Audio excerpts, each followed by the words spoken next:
Hello बंधुगण, तुम्हारे YouTube चैनले सकल के स्वागत। मेरे जो नॉन इंग्लिश व्यूअर्स है, आप लोग का भी स्वागत है। चैनल आप लोगों का है। देखो আমি 10 মার্কস রিগার্ডিং একটা শর্টস আমি দিয়েছিলাম গতকালকে। সেখানে 10 মার্কস ওরিয়েন্টেড যে আর্গুমেন্ট যিনি করেছেন, এই যে অ্যাডভোকেট জেনারেল, আমার যেটা মনে হয়েছে সেটা হচ্ছে যে উনি এরকম বলেছেন যে এইখানে 10 মার্কস ক্যান বি গ্রান্টেড, মানে 10 মার্কসটাকে গ্রান্ট করা যায় প্রায়র টিচিং এক্সপিরিয়েন্স হিসেবে, যেহেতু উনি দুটো লজিক দেখিয়েছেন যে এই বিষয়ে কোনো সাবমিশন হয়নি এবং অ্যাডভান্স কোনো এই নিয়ে কোনো আর্গুমেন্ট হয়নি। উনি এই দুটো বলেছেন যে 10 মার্কস রিগার্ডিং, ঠিক আছে, কোনো সাবমিশন হয়নি, মানে এই নিয়ে কোনো রকম আর অ্যাডভান্স কোনো রকম এখানে কোনো মানে কোনো রকম আর্গুমেন্টস বা কোনো রকম এই নিয়ে কোনো অবজেকশন দেওয়া হয়নি আর কি। সেই হেতু এটাকে গ্রান্ট করা যায় as a prior teacher experience. এখানে একটা কথা সেটা হচ্ছে যে আমরা সবাই জানি যে যেই প্যানেলটা এক্সপায়ারি সেই এক্সপায়ারি প্যানেল থেকে কি করে তার এক্সপিরিয়েন্স হিসেবে 10 মার্কসটাকে প্রায়ার টিচিং হিসেবে অ্যাড করা যায়, এটা আমার জানা নেই। আমার ছোটো মাথায় এই জিনিসটা ঢুকছে না। যদি তোমাদেরকেও ঢুকে থাকে আমাকে জানিও। প্রথম দ্বিতীয় কথা হচ্ছে যে উনি বলেছেন যে এই নিয়ে কোনো সাবমিশন হয়নি বা এই নিয়ে কোনো আর্গুমেন্ট, মানে অ্যাডভান্স কিছু কোনো আর্গুমেন্ট হয়নি বা কোনো ইস্যু হয়নি অ্যাডভান্স।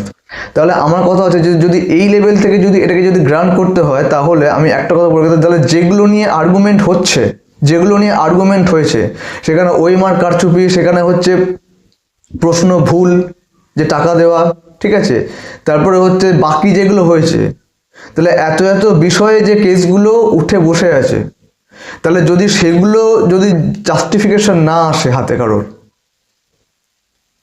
তাহলে সব গ্রান্টেড হয়ে যাবে। এই ধরনের যদি লজিক দেখানো হয় যে প্রায়র টিচিং এক্সপিরিয়েন্স হিসেবে এটা গ্রান্ট করা যাবে, কারণ যেহেতু কোনো সাবমিশন হয়নি বা যেহেতু কোনো অ্যাডভান্স আর্গুমেন্ট বা অ্যাডভান্স কিছু হয়নি, তাহলে বলবো যে এইরকমভাবে যদি আমি জানি না যে 10th ফেব্রুয়ারি কী জিনিসটা হবে বা হতে চলেছে, কিন্তু এর বেসিস থেকে যদি এটাকে যদি গ্রান্ট করা হয়, ঠিক আছে, তাহলে বলবো যে তাহলে বিচার ব্যবস্থাটা নিরপেক্ষ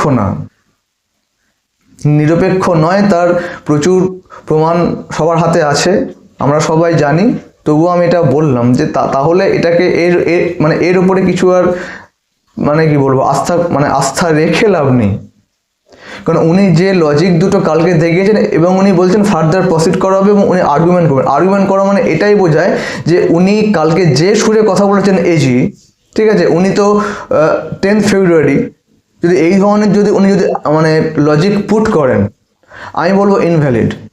আমি এখানে কোনো রকমভাবে নেগেটিভ বা উল্টোপাল্টা কিছু বলছি না।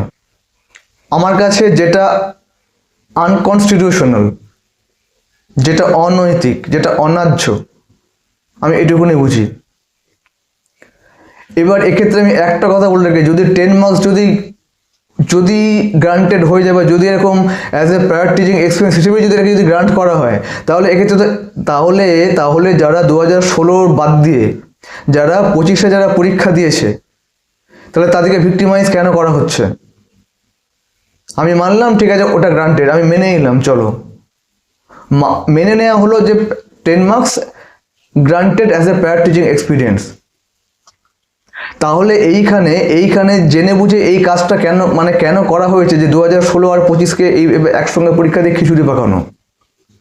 সরকার জানতো না, কমিশন জানতো না যে এখানে যে ফ্রেশার্সগুলো পরীক্ষায় বসছে তাদের ক্ষেত্রে 10 মার্কসটা কি হবে? যেহেতু এক্ষেত্রে হাইকোর্টে এই কেসটা গতকাল এরকম একটা লজিক বেরিয়ে এসছে, এটা সুপ্রিম কোর্ট অ্যাকচুয়ালি কেস, তাই তো এক্ষেত্রে দেখা যাক 10 ফেব্রুয়ারি কি রায়টা উঠে আসে। যদি নিরপেক্ষ যদি রায় না উঠে আসে, তাহলে কিন্তু জল অনেক দূর গড়াবে। আমি খুব ফ্র্যাঙ্কলি বললাম, অনেস্টলি বলছি, এর জল অনেক দূর গড়াবে। এক্ষেত্রে টোটাল সিস্টেমটাই কিন্তু একদম সুন্দর করে ফাঁসার জায়গায় চলে আসবে। কারণ সেক্ষেত্রে এখানে উপায় বা ওয়ে আউট একটাই, প্যানেল সেগ্রিগেট করে দাও। আমি গতকালকেও বলেছি, আজও বলছি, আমি বলতেই থাকবো যে প্যানেল সেগ্রিগেট করতে হবে। তাহলে যদি 10 মার্কস গ্রান্টেড হয়, যদি এদিক ওদিক কিছু হয়, তাহলে প্যানেল সেগ্রিগেট করো, 2016 প্যানেল আলাদা করো, 25-এর প্যানেল আলাদা করো। আদারওয়াইজ এটা জাস্টিস হবে, এটা ইনজাস্টিস হবে। ওনার যদি এটা লজিক হয়ে গিয়ে থাকে এবং এটা যদি সিনেমা ম্যাডাম যদি এটাকে গ্রান্টেড করেন বা যদি এরকম যদি কিছু হয়, তাহলে আমি একটা কথাই বলবো যে এইবারে কিন্তু তাহলে ঘুরে দাঁড়ানোর সময় এসে গেছে, এবার ঘুরে দাঁড়াতে হবে, রাস্তা বের করতে হবে, এটাকে মেনে নেওয়া যাবে না।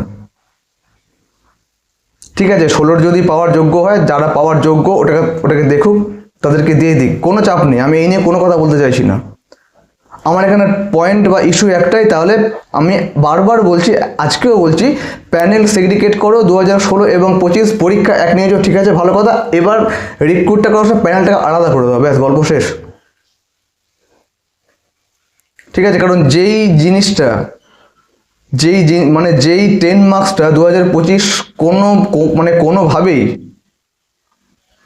কোনোভাবেই এটাকে অকুপাই করতে পারবে না, তাহলে এটা ডিপ্রাইভ কেন হবে, এদেরকে ঠকানো কেন হবে? তাহলে এটা নিয়েও কথা উচিত। উনি বলছেন কোনো আর্গুমেন্ট হয়নি, তাহলে কত আর্গুমেন্ট তো হয়ে বসে, তার কত আর্গুমেন্ট হয়ে বসে আছে, কত কেস ইস্যু হচ্ছে, তাহলে কি সবকটা গ্রান্টেড হয়ে যাবে?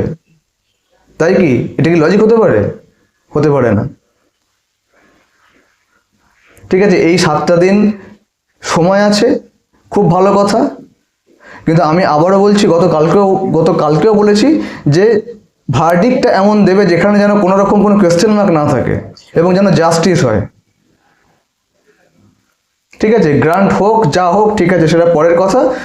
প্রথম কথা হচ্ছে প্যানেল তাহলে আলাদা করতে হবে, কারণ এইখান থেকে এই 10 মার্কের বোঝাটাকে নামাতে হবে, ব্যাস গল্প শেষ হয়। আর এটুকু বুঝি, আমি আর কিছু বুঝি না। এবার যারা ইন সার্ভিস ভিডিওটা দেখছো বা যারা, আমি কোনো রকম কিছু বলছি না, আমি জাস্টিস নিয়ে আমি একদম নিউট্রাল পয়েন্ট অফ ভিউ থেকে বলছি, নিউট্রাল পয়েন্ট অফ ভিউ থেকেই বলছি। উনি যেটা বলেছেন গতকাল, এজি যে as a parade teacher experience 10 marks can be, এরকম একটা কিছু বলেছেন, শর্টস আমি যেটা দেখেছিলাম, এটুকুনি মনে আছে। যদি তাই ধরতে হয়, আমি এক্সপায়ার্ড প্যানেল হাবিজাবি কোনো প্রসঙ্গ আমি হাঁটছি না, আমি শুধু হাঁটছি যে ঠিক আছে, তাহলে প্যানেল যদি 10 ফেব্রুয়ারি, তাহলে এটাও যেন উঠে আসে রায়টা, ঠিক আছে, যে তাহলে 10 মার্ক যদি এরকম গ্রান্টেড হয়ে গিয়ে থাকে একটা ডেড প্যানেলের, তাহলে এটাও যেন হয়, প্যানেল সেগ্রিগেশন করো, দুটো প্যানেলকে আলাদা করো, কারণ রি এক্সাম নেওয়ার কোনো ইস্যু হয়নি, রি এক্সাম নেওয়ার কোনো প্রয়োজন নেই, যেহেতু সবার কাছে ওএমআর কপি রয়েছে, ওএমআর পাবলিশ করো, প্যানেল আলাদা করো, ব্যাস গল্প শেষ, আর কিছু দরকার নেই। কারণ কালকুনি যে সুরে কথা বললেন এজি, এবং যেই পয়েন্ট বা লজিকগুলো খারাপ করেন, সেগুলো খুব একটা ভ্যালিড বলে আমার মনে হয়নি, খুব একটা ভ্যালিড লজিক বা খুব জাস্টিফিকেশন ওর মধ্যে রয়েছে আমি কিছু খুঁজে পাইনি। আমার কাছে এটা মানে একদম অনৈতিক বা আনকনস্টিটিউশনাল, আমি বারবার বলছি। দেখা যাক 10 ফেব্রুয়ারি কি জিনিসপত্র উঠে আসে বা কি রায় বা তথ্য উঠে আসে বা কোন দিকে যায়। আমি আবারও বলছি, এরকম যদি কিছু এদিক ওদিক হয়ে যায়, এর জল অনেক দূর গড়াবে, এটা কনফার্ম। যেটা অন্যায্য সেটা অন্যায্য ইনজাস্টিস এই সেন্সে বলছি, যারা 2016 ক্যান্ডিডেট তাদের জন্য না, যারা 25 ক্যান্ডিডেট, যারা 25 ফেসর, তাদের অ্যাঙ্গেল থেকে বলছি এটা অন্যায্য, এটা ইনজাস্টিস, আমি এই অ্যাঙ্গেল থেকে বলছি। এখানে আমাকে ভুল বোঝার কোনো কিছু সিস্টেম নেই, আমি এই অ্যাঙ্গেল থেকে বারবার বলছি যে রায়টা এমন দেবে, যেহেতু পরীক্ষাটা 16-র জন্য হয়নি, শুধু 16 যারা ক্যান্ডিডেট তারা পরীক্ষা দেয়নি, এখানে 25-এর প্রচুর ক্যান্ডিডেটস পরীক্ষা দিয়েছে, তাহলে রায়টার ক্ষেত্রে একচোখো বিচার বা পার্সিয়ালিটি কেন হবে, এটা আমার প্রশ্ন। এটাকে আমি বলতে চাইছি বারবার ধরে,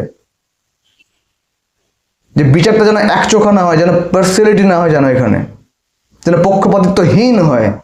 কারণ এখানে 25 আছে ঢুকে, ফ্রেশার্স অনেক যোগ্য, 60-এ 60, 70-এ 70, এইটা আমি বলতে চাইছি। আশা করি আমার পয়েন্টটা বা আমার যে পয়েন্ট অফ ভিউটা আমি আশা করি তোমাদের বোঝাতে পারলাম।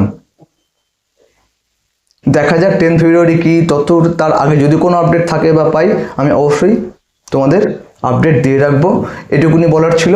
আর একটা কথা সেটা হচ্ছে আমার টেলিগ্রাম গ্রুপ লিঙ্ক এবং হোয়াটসঅ্যাপ চ্যানেল লিঙ্ক আমি ডেসক্রিপশন বক্সে দিয়ে রাখছি, তোমরা ওখানে অ্যাডেড হয়ে যাও। ওখানে কিছু ডকুমেন্টারি বুক আমি দিয়ে থাকি, কোর্ট কেস ওরিয়েন্টেড বা আদার্স কিছু। এটুকুনি, চলো ভালো থেকো।